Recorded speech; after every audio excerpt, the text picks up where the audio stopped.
The old man in the village.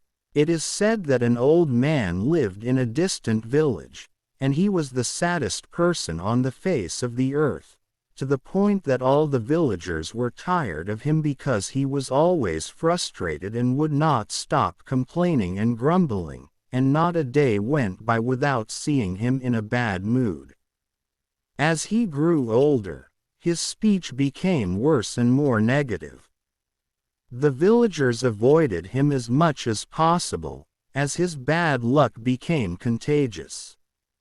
It was impossible for anyone to keep his happiness near him, as he was spreading feelings of sadness and unhappiness to everyone around him.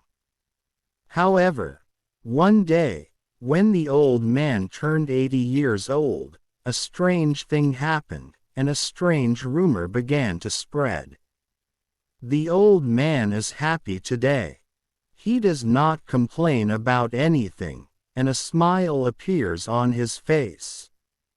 Indeed, his facial features have brightened and changed. The villagers gathered at the old man's house, and one of them asked him, "What happened to you?" "Here," the old man replied, "nothing matters. I spent 80 years of my life chasing happiness in vain.